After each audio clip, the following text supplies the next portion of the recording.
জালালাবাদ ক্যান্টনমেন্টে অপারেশন টুয়ালাইট সম্পর্কে আনুষ্ঠানিকভাবে ব্রিফিং করছে সেনাবাহিনীর ঊর্ধ্বতন কর্মকর্তারা। আমরা চলে যাচ্ছি সেখানে। দরজা জানালা বন্ধ করে যতটুকু সম্ভব নিরাপদে অবস্থান করার চেষ্টা করেন। ইতিমধ্যে জঙ্গিরা তাদের ফ্ল্যাটের দরজা ভেঙে ফেলে এবং ভবনের মূল ফটকে বিশাল আকৃতির বিস্ফোরক স্থাপন করে। এমনকি একটি ফ্রিজ ও মোটরসাইকেলেও বিস্ফোরক লাগিয়ে প্রতিবন্ধকতা তৈরি করে। এছাড়া পুরো ভবনের সিঁড়ি সহ বিভিন্ন জায়গায় বিস্ফোরক স্থাপন করে পুরো ভবনটাকে অতিমাত্রায় ঝুঁকিপূর্ণ করে তোলে। ইতিমধ্যে ঢাকা থেকে পুলিশের সোয়াটের সদস্যরা 24 তারিখ আনুমানিক বিকেল 4টার সময় অপারেশন এলাকায় উপস্থিত হয়। সোয়াটের সদস্যগণ তাদের পর্যবেক্ষণ, পরিকল্পনা ও বিচার বিশ্লেষণ শেষে বাসিন্দাদের নিরাপত্তা এবং বিস্ফোরকের ঝুঁকি ইত্যাদি বিবেচনা করে সেনাবাহিনীর সহায়তা কামনা করেন। পুলিশ প্রশাসনের অনুরোধে যথাযথ কর্তৃপক্ষের অনুমোদন সাপেক্ষে সেনাবাহিনী অপারেশনের সম্পূর্ণ দায়িত্ব গ্রহণ করে। 17 পদাতিক ডিভিশন ও বিশেষায়িত কমান্ডো দল পরদিন অভিযান শুরু করে।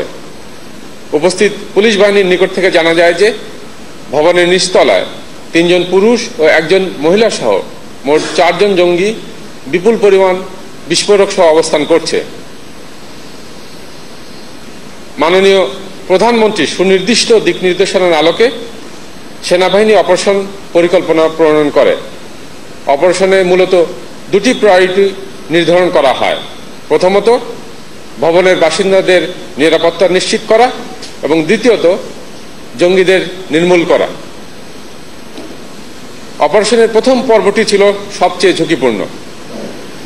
কমান্ডোরা তাদের জীবন বাজি রেখে অত্যন্ত সাহসিকতার সাথে অভিনব কৌশল অবলম্বন করে 25 মার্চ আনুমানিক দুপুর 1টার মধ্যে ভবন থেকে 30 জন পুরুষ, 27 জন মহিলা এবং 21 জন শিশুসহ মোট 78 জনকে নিরাপদে উদ্ধার করে।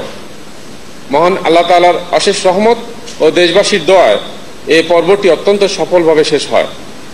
এ সময় বৈরী আবহাওয়া অপারেশন শেষ করার জন্য বিশেষ নিয়ামক হিসাবে কাজ করে। পুরো ভবনের 5 তলা থেকে দোতলা পর্যন্ত উদ্ধার কাজ অত্যন্ত সন্তর্পণে সম্পন্ন করা সম্ভব হয়।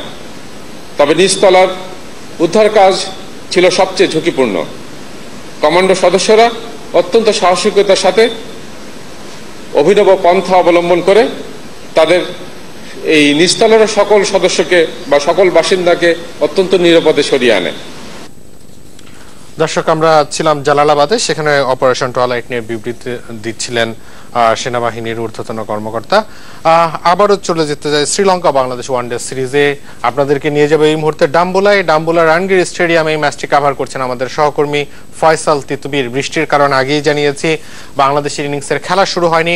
ফয়সাল ওয়েদারের আপডেট জানবো এবং কার্টেল ওভারে বাংলাদেশের ঠিক 28 মার্চে 2013-তে একটা অসাধারণ রেকর্ড আছে, সেটি অবশ্য পাল্লা কেলেতে ছিল। এই ম্যাচের ফল কোন দিকে যেতে পারে সেক্ষেত্রে?